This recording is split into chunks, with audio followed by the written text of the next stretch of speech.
আজকের প্রসঙ্গ শ্রী শ্রী ওয়াকারানন্দ প্রভুপাদ।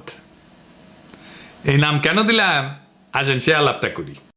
এই শ্রী শ্রী ওয়াকারানন্দ প্রভুপাদ মনে হয় জিন্দেগি ভালো হবে না, মাসুদ ভালো হবে, উই ভালো হবে না। প্রভুপাদ কেন করছি কারণ উই যা কাজ করিচ্ছে তাতে এটা ছাড়া আর কোনো কিছু কওয়া উচিত হবে না। ওয়াকারানন্দ প্রভুপাদ বাংলাদেশে ইন্ডিয়ার মূল চালিকা শক্তি হয়ে উঠছে, তার উপরে ভর করেছে ইন্ডিয়া। সে এখন ইন্ডিয়ার মূল প্লেয়ার বাংলাদেশে, তার উপরে ভর করিয়া ইন্ডিয়া কিছু করবে পাবে কিনা সেটা অন্য আলাপ, আমি আসিচ্ছি সে আলাপে। তার আগে দেখে নি কেন আমি তারে প্রভুপাত কইছি। ওয়াকারানন্দ গেছে রাশিয়া, তারপরে ক্রোয়েশিয়ায়। জানুয়ারিতে রাশিয়ান রাষ্ট্রদূত দেখা করেছিল, তাই গেছে রাশিয়ায়। রাশিয়া কেন আমরা হিন্দুস্তান টাইমসের শিরোনাম দেখি, লিখেছে হিন্দুস্তান টাইমস, অভ্যুত্থানের জল্পনার মধ্যে ভারতের বন্ধু দেশে বাংলাদেশি সেনাপ্রধান করলেন কাজ। এই কথার মধ্যে সবকিছু কয়া দিছে। তাহলে কি কাজ করতে গেছে ওইটি? আপনি যখন কারোর সাথে ঘুটু করতে যাবেন না, তখন তৃতীয় একটা দেশে যাবেন। এই তৃতীয় দেশটা হইতেছে রাশিয়ায়।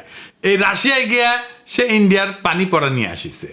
আইসেই সে দেখাইতে গেছে যে দেখো দেখো দেখো, বাংলাদেশে ইন্ডিয়ার সিফাসালার এখন আমি ওয়াকারানন্দ প্রভুপাদ, আমার এখন সাত দেখবা বুঝছাও।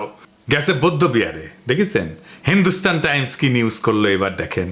বাংলাদেশ ভাগের কথা উঠতেই এবার মৌলবাদীদের কড়া বার্তা সেনাপ্রধানের।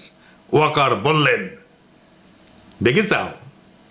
এরপরে এরপরে গেল পয়লা বৈশাখ করতে ঢাকেশ্বরী মন্দিরে। আর পাশে কে? এডিটর সাহেব দেখান, এই কিরে সন্তোষ শর্মা।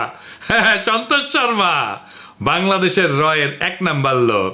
বাংলাদেশে আলেমদের ইন্টারোগেশনের টাইমে হাজির থাকতো এই সন্তোষ শর্মা। শোনেন হারুন ইজাহারের কণ্ঠে। একটা নামই বলতে চাই, আপনাদের সকলকে চিহ্নিত করে দিতে চাই। সে হচ্ছে এই একটা পত্রিকা ইদানিং খুব দেখা যায়,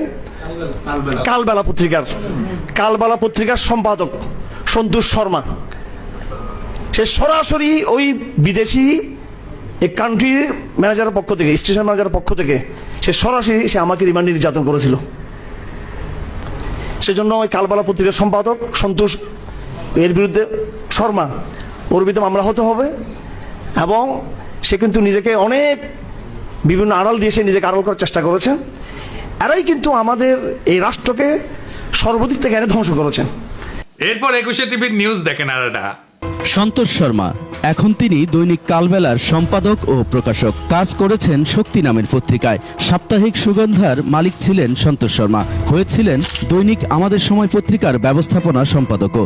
দেশে পূজা উদযাপন পরিষদের কেন্দ্রীয় কমিটির সাধারণ সম্পাদকও তিনি। ভারতের প্রধানমন্ত্রী নরেন্দ্র মোদীর সাথে ঘনিষ্ঠতার সংবাদ প্রকাশ করে তার নিজের পত্রিকাতেই। পেশাগত এসব পরিচয়ের আড়ালে সম্প্রতি বেরিয়ে আসছে ভয়ঙ্কর তথ্য। সন্তোষ কিন্তু দুটো ট্রাম্প কার্ড সে ইউজ করে, একটা সাংবাদিকতা, আরটা হলো সম্পর্ক। সে বাংলাদেশ পূজা উদযাপন পরিষদের সাধারণ সম্পাদক। হেফাজতে ইসলামের যুগ্ম মহাসচিব মুফতি হারুন ইজহার চৌধুরীর দাবি, ভারতীয় গোয়েন্দা সংস্থা র এর এজেন্ট সন্তোষ শর্মা। এইটা সাহেব এবার আর ওর আসল প্রভু মোদির সাথে ছবিটা দেখান। এইবার আমাদের প্রিয় সালাউদ্দিন সাহেবের সাথে দেখান, ভিডিওটা দেখান না। দেখেছেন মালটা?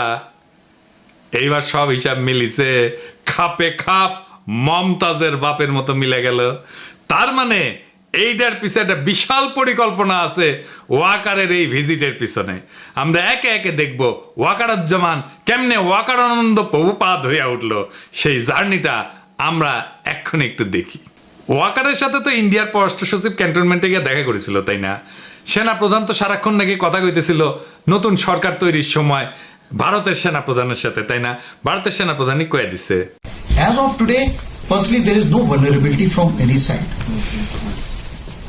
I am in touch with the chief of Bangladesh during the time of when this changeover took place.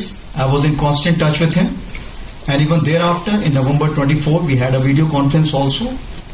When we talk about the relationship we should talk about when there is an elected government. So as of now, the relationship is with the military is well and perfect. তারপর আয়নাগর ভিজিটে বাধা দিচ্ছে, তাই না? 600-র বেশি আওয়ামী লীগ দাগীদেরকে ক্যান্টনমেন্টে আশ্রয় দিছে, তারপরে পলায় যেতে সাহায্য করছে। লেফটেন্যান্ট জেনারেল মুজিবকে ক্যান্টনমেন্টে অন্তরীণ অবস্থায় পলায় যেতে সাহায্য করছে। বিডিআর হত্যাকাণ্ডের বিচার আর করা যাবে না কইছে না।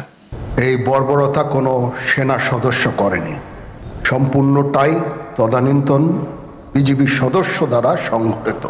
Full stop. এখানে কোনো ইফ এবং বাট নাই। আয়নাগরের সব এভিডেন্স নষ্ট করেছে ক্যান্টনমেন্টের মধ্যে। রাজনৈতিক দলগুলোরে ডেকে নিয়ে ঘুটু করিছে, তারপর আঙ্গুল উঁচে শশাইতে গেছে, সারা দেশের মানুষের ঠাপ খেয়ে টানছে। হাজনাত্রেও ধরতে গেছিল, পাবলিকের দিছে ঠাপ, হটিছে পিছে। তারপর শহীদ পরিবারের সাথে নাটক করিছে, পন্দের আলোতে কলাম লেখাইছে, ছাত্র সৈনিকের ঐক্য যেন ফাটল না ধরে। সৈনিক মানে সাধারণ সৈনিক না, কিন্তু সৈনিক মানে ওয়াকার। তারপরে সার্জিসরা ম্যানেজ করিছে ওয়াকার, তারে দিয়ে বিবৃতি দেওয়াইছে।